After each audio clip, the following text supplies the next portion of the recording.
समस्त को praise the Lord. यही संदेश समय आम्भे माने दयार प्रकृत अर्थ कौन ए विषय रे आलोचना करिबा।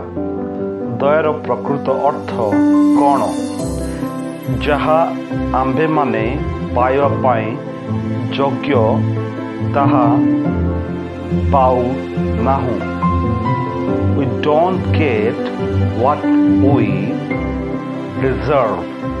अर्थात परमेश्वर आम्भमानंकु आम्भमानक पाप अनुसार दंड देई नाहंती।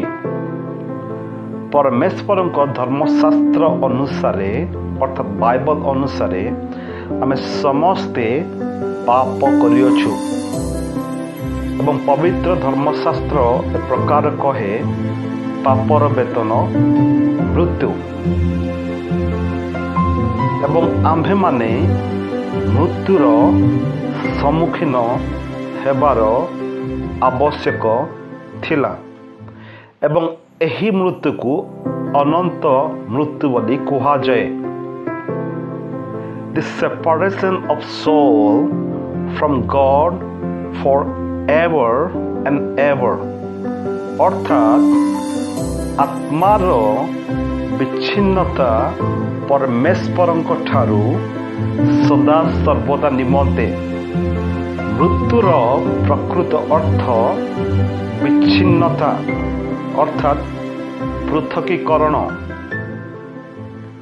आम्भमानकर आत्मा सदा सर्वदा निमंते परमेश्वरଙ୍କ ठारू विच्छिन्न पृथक हेबार थिला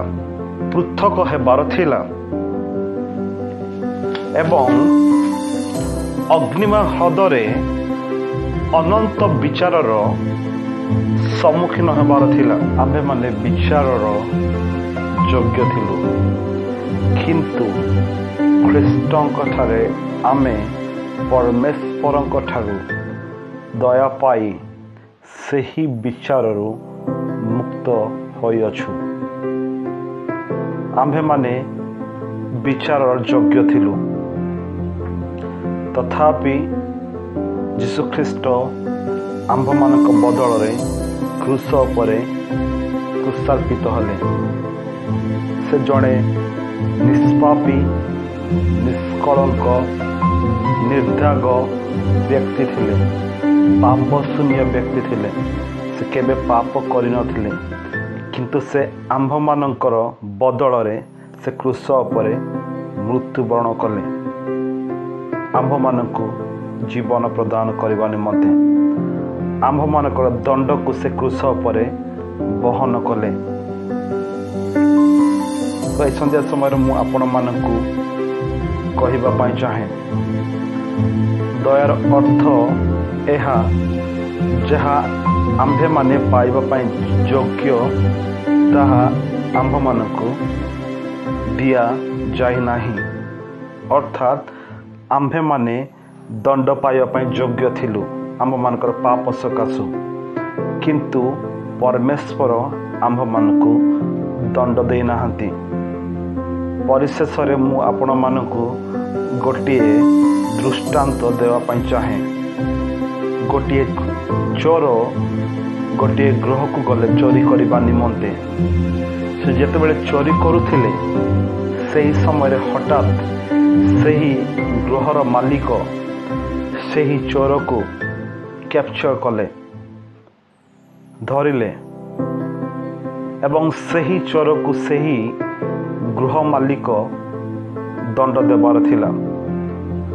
तथापि सही गृह मालिक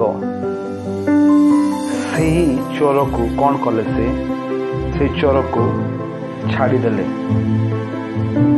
मुक्त करदेले। से चोर को से दंड देले नहीं।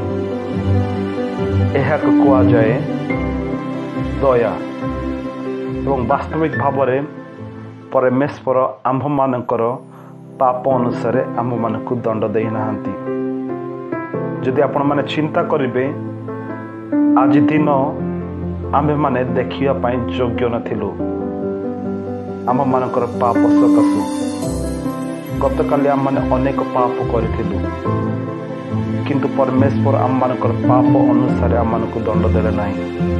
किंतु आज यही नूतन दिन देखापी यही नूतन संध्या देखापी आम मानक से अनुग्रह कले, दया प्रकाश कले। यह कह जाए वास्तविक प्रकृत दया। मु विश्वास करुछि आपण माने ए संक्षिप्त शिक्षा माध्यम रे प्रकृत दया कौन, परमेश्वर वाक्य कौन कहे विषय रे आपण माने शिखी अछंती। जदि आपण माने ए शिक्षा द्वारा किछि बेनिफिट पाइछंती ताले दया करी आपण माने एही वीडियो को लाइक करिवे एवं एही चैनल को सब्सक्राइब करिवे एवं कमेंट करिवे एवं एही वीडियो को अन्य लोक मानक सहित शेयर करने भूलिबे नहीं। प्रभु आपण प्रत्येक को प्रचुर मात्रा रे आशीर्वाद करंतु। पुणी थरे आपण समस्त को ख्रीष्ट प्रेम नमस्कार ज्ञापन करे। नमस्कार।